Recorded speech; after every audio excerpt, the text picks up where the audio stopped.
అందశ్రీ పాట పైన కేసీఆర్ కుట్ర. రాష్ట్ర గీతం కాకుండా 10 ఏళ్లు అడ్డుకున్నాడు. అధికారం శాశ్వతం అనుకున్నాడు.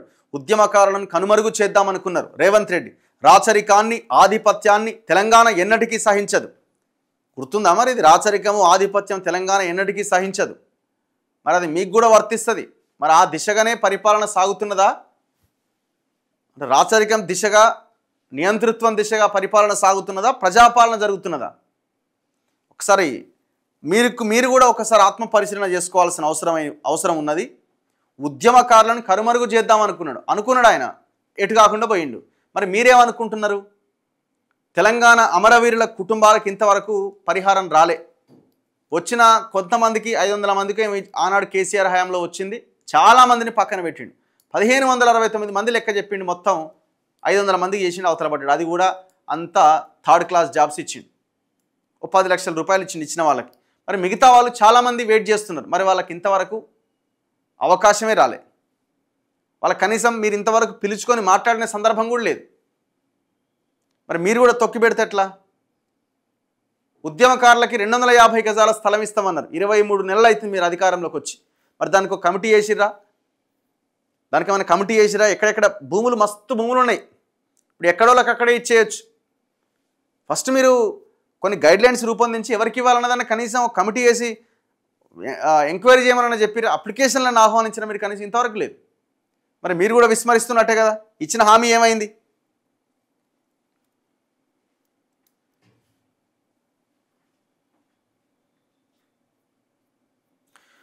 పెన్నులపై మన్ను గప్పితే గన్నులై మొలకెత్తుతాయని అందశ్రీ నిరూపించారు.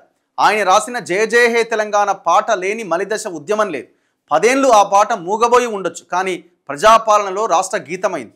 4 కోట్ల మంది కోరుకున్నట్లే బడుల్లో ప్రార్థనా గీతమైంది, పాఠంగా మారింది. గద్దర్, అందశ్రీ, గూడ అంజన్న, గోరటి వెంకన్న వంటి వారి స్ఫూర్తితోనే ప్రజాపాలన అని వెల్లడి. ఇది ప్రజాపాలన నడుస్తుందని అయితే నేను అనుకుంటలేను బాస్. ప్రజాపాలన అంటే ఏంది? ప్రజలకి అనుకూలమైన, ప్రజలకు అనుగుణమైన పాలన నడిస్తే ప్రజాపాలన అంటారు. ఇవాళ విద్య, వైద్యానికి బడ్జెట్ ఎంత? ఉపాధి ఏమైనా సూచించే ప్రయత్నం జరుగుతున్నదా? భూముల అమ్ముడు, రియల్ ఎస్టేట్ వ్యాపారం చేసి ప్రజాపాలన ఎట్లయితుంది? పోలీసుల హింస ఏమైనా తగ్గిందా? ఇంకా మొన్న కోదాడలో ఒక ఎస్ఐ కొట్టి చంపిండు, లాకప్ డెత్. ఇట్లాంటి ఘటనలు వరుసగా జరుగుతున్నాయి. ఇవాళ తెలంగాణలో పరువు హత్యలు పెరిగిపోయినాయి. మొన్న అక్కడ కూతురు దళితుడిని ప్రేమించిందని చెప్పి ఏకంగా అన్న దీనికి కారణం అని చెప్పి అన్నను చంపిండు.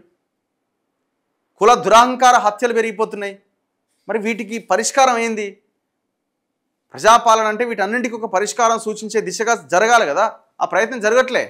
ఎంతసేపు మేము ఫ్రీ బస్ ఇస్తున్నాము, అది ఇస్తున్నాం, ఇది ఇస్తున్నాం అని మాట్లాడుతున్నారు తప్ప పాలసీ డెసిషన్స్ ఏడ కనబడుతున్నాయి? ఏమనంటే కేసీఆర్తో కంపేర్ చేస్తారు. మీరు కేసీఆర్తో ఎందుకు కంపేర్ చేస్తున్నారు? కేసీఆర్తోని 10 ఏళ్ల పాలనతో ఎందుకు కంపేర్ చేసుకుంటున్నారు? గతంలో ఎవరు మాట్లాడలేకపోయారు, ఇప్పుడు మాట్లాడుతున్నారు. మీరు ఆయనతో ఎందుకు కంపేర్? మీరేం చేస్తారో మీరు చెప్పండి. ఒకరితో కంపేర్ చేసుకోవడం కాదు.